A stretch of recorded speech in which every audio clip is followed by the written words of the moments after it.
Yes, it's time for episode 34. So, here's what we're going to do. It is Epiphone Special 2 time. Blue. Now I love the blue.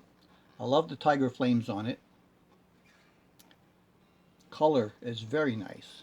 The body finish was very nice. Still is very nice. Better now than it was when I got it.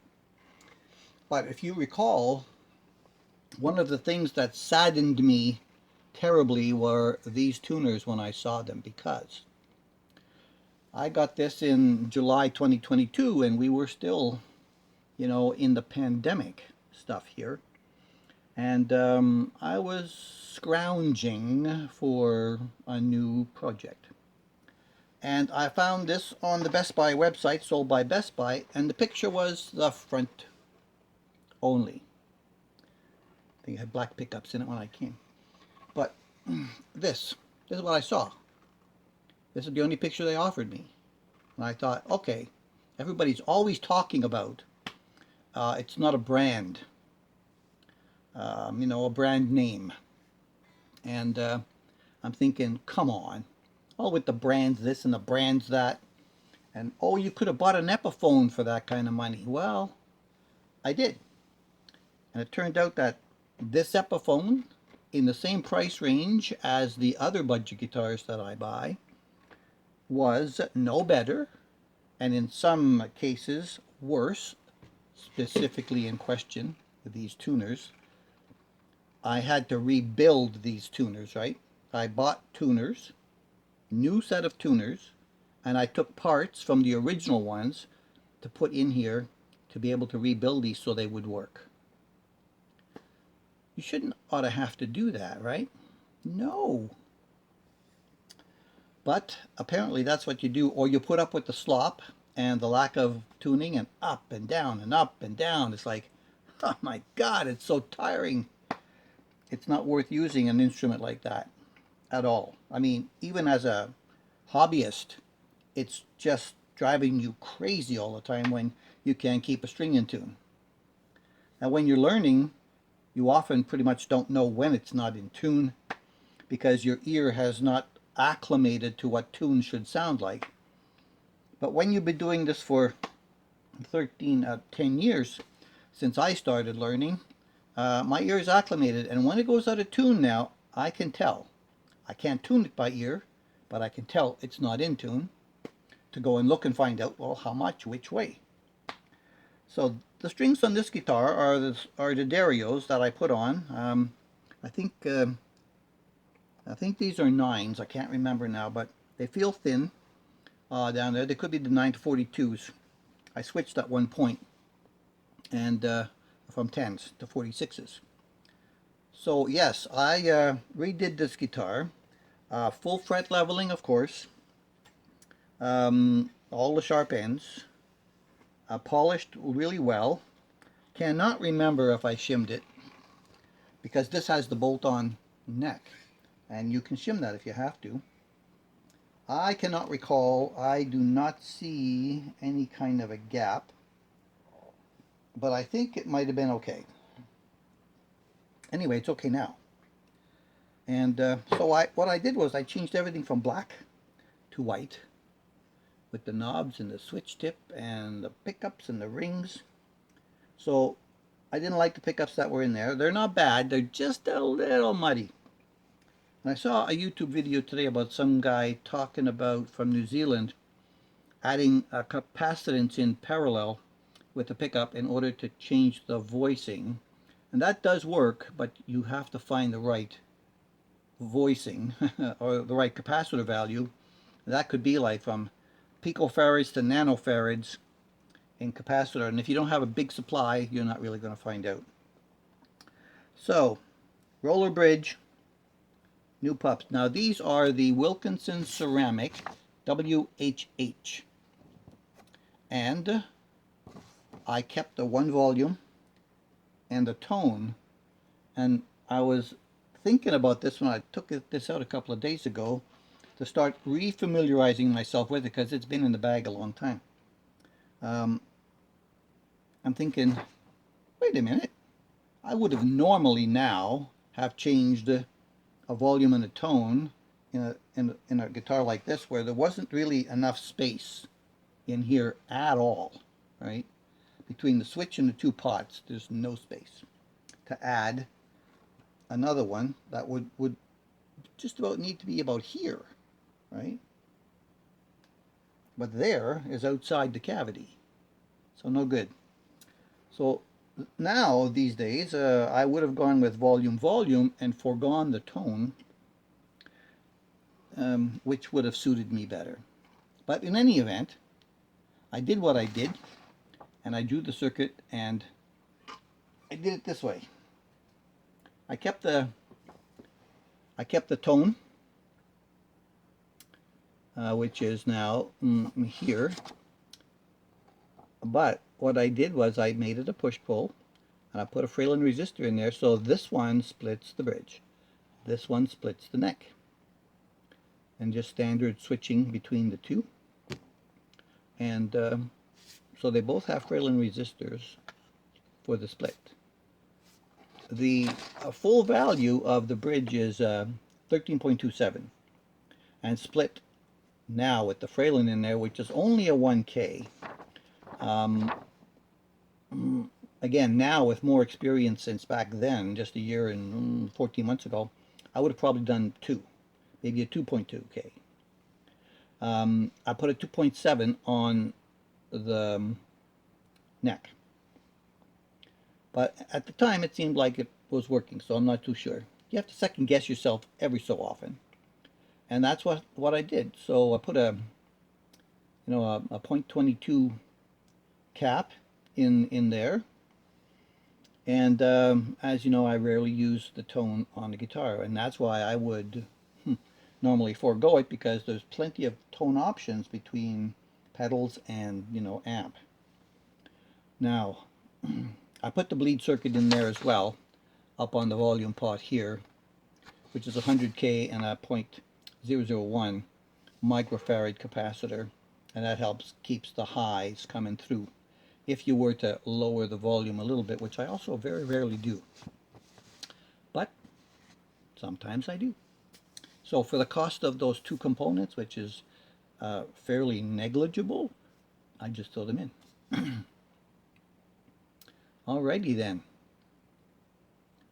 So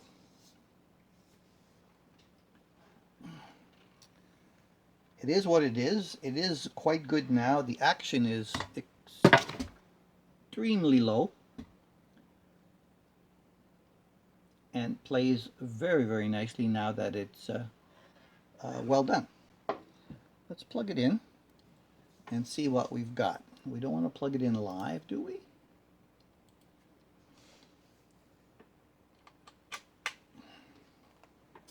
My Mustang 3 amp over here, I have now 11 years because I got it in 2012. And I still have features in the amp that I have never used, especially some of the amp models. Okay, I am going to show you on my computer screen how I control the amp. Here, there's this tuner, which I can tune my guitar with. And then when we take that off, we're going to fall right to my 65 Deluxe reverb with no pedals in the loop, effects loop, and nothing in the front end chain. Also, there's nothing on my pedal board. So what I'm going to give you is full up on the bridge. Let me just point you down a little bit, like that. So everything's good there, and we'll get a pick. I'll give you my favorite D chord.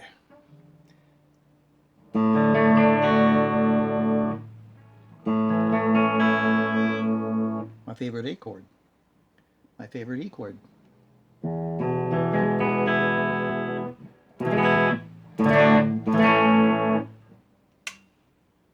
Neck.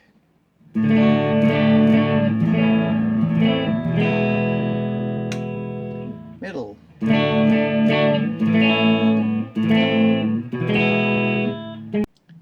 All right, so there are the three positions. Let's go with a split bridge, unsplit.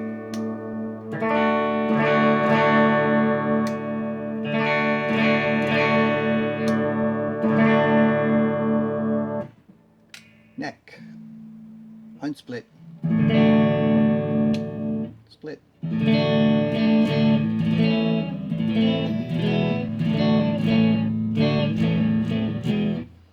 I think now if I'm thinking back to my schematic, I might have swapped those 2.7 and 1K resistor.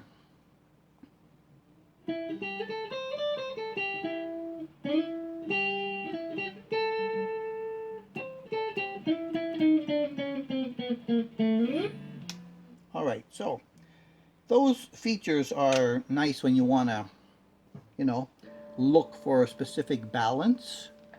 And in the middle, of course, you can split both, split one or the other. Not as good as having two volumes where you can split and blend, which if I ever open this up again, I'm thinking that's exactly what I would do. Now, here's the next thing. If I go to my next patch down, this adds in my reverb and delay, which I normally use, which is not that really different from not having it, but watch.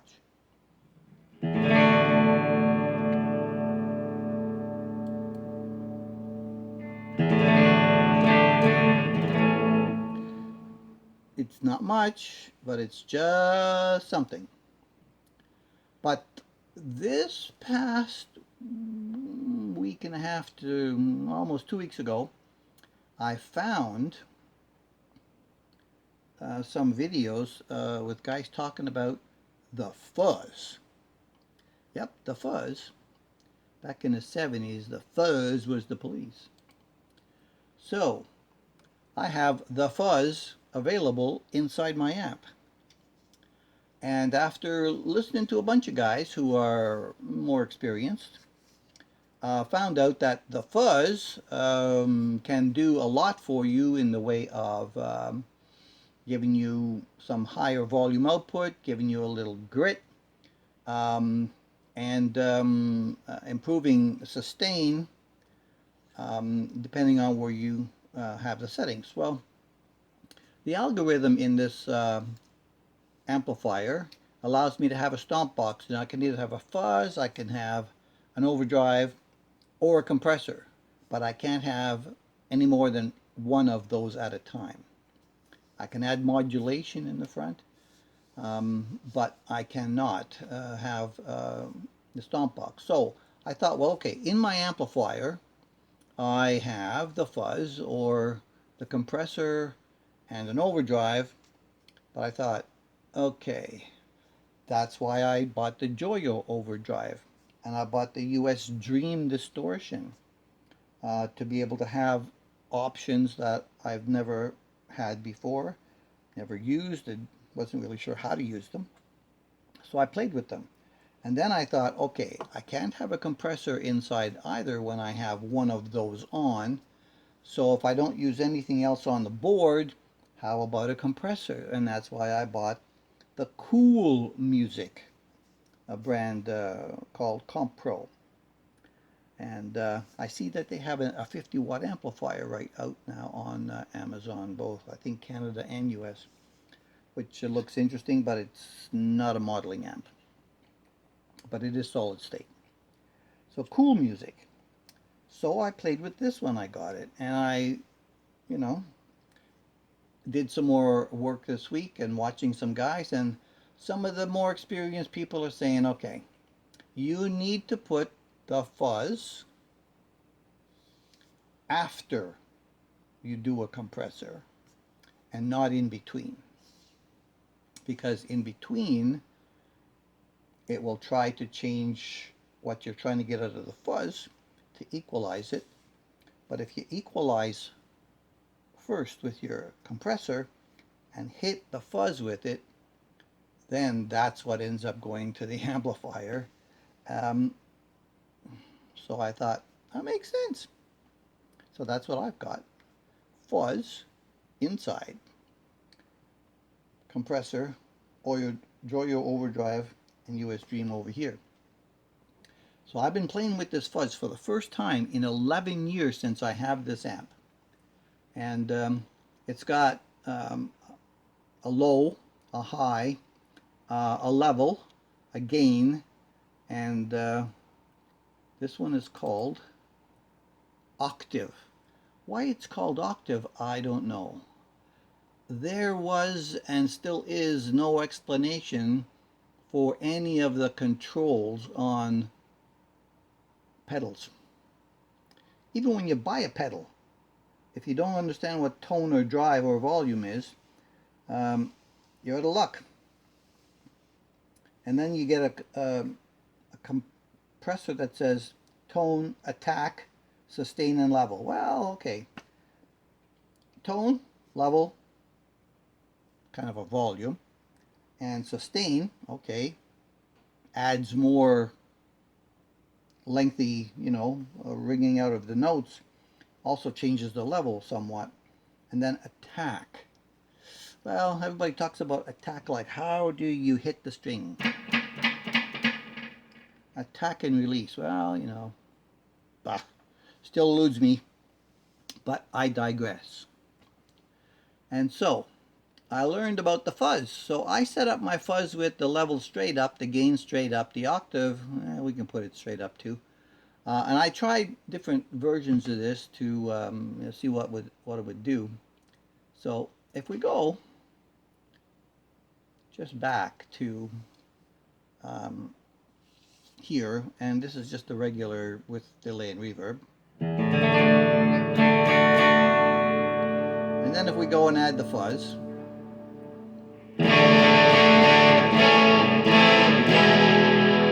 there's the grit. And you get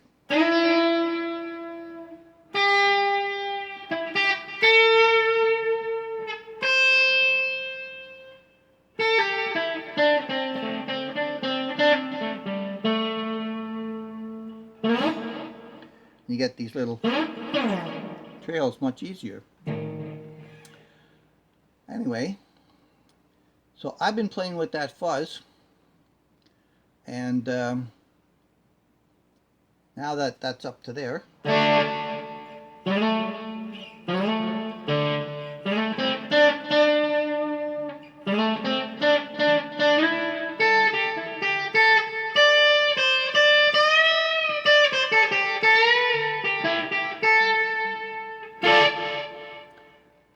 add the compressor in the front. Now my compressor is set up so that it doesn't change the level a whole lot. It just should be about the same level output or input, so that what I'm hearing from the amp is about the same overall level. I just want it to be able to equalize the notes, right? So you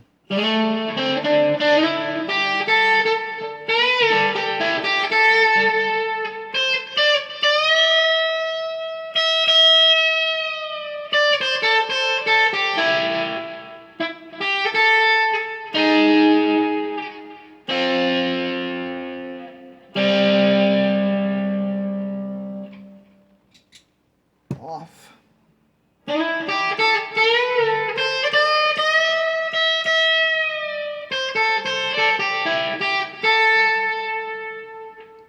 Okay. It doesn't change the level a lot.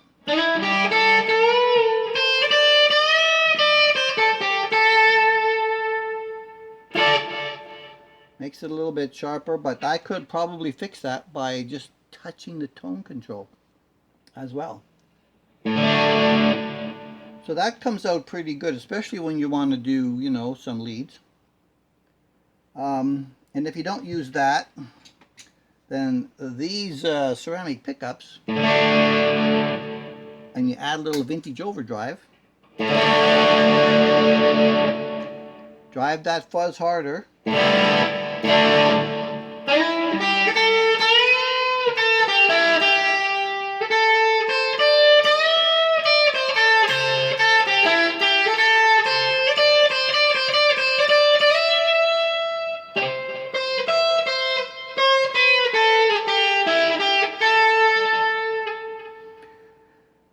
Almost acts like a compressor from a level point of view and clarity of the notes.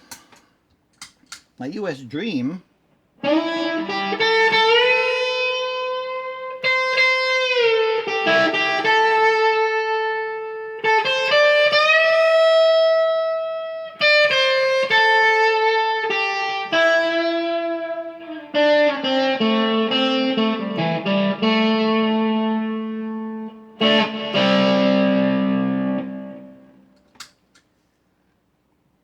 So basically, this little machine turned out pretty good, and you can do pretty much anything you want with it now if you have a few of these little things to go along with it. For ceramic pickups, everybody says, ceramic, you need Alnico. Oh, and look at that. My bridge was even on split. So even more girth to it if that's not split. My error, but well, you can tell that, you know, she's got some growl. You just gotta give it. Just gotta give it in the right places and it growls. So in the end, after I did all of the stuff and made it nice, I became more happy with this. It's very, very close to my Harley Benton SC Custom 2. Although I think I like the Harley Benton a tad more because it has 4 pots and not those tuners. And you know, there really isn't an upper class level tuner like this. I looked and looked and looked, and in the end I had to actually make them between 2 sets.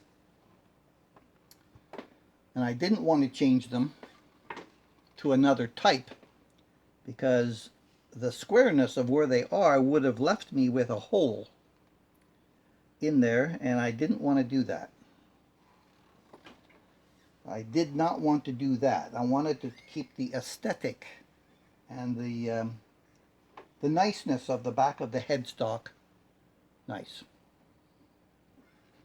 So this is my Epiphone special, and for all of those brand name people out there, it's another indication that this name means absolutely nothing, and it doesn't matter the price range of the guitar you're buying.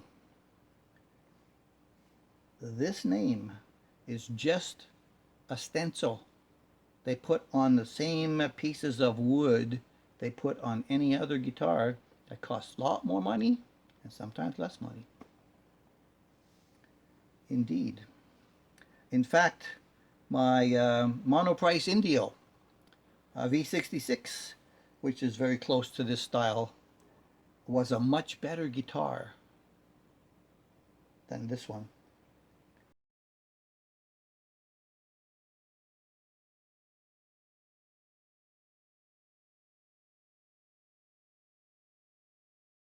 So yes, now she's a good one. So I'm very happy that you're all here. I want to thank you for all your support. I appreciate it. I'll catch you in the next one.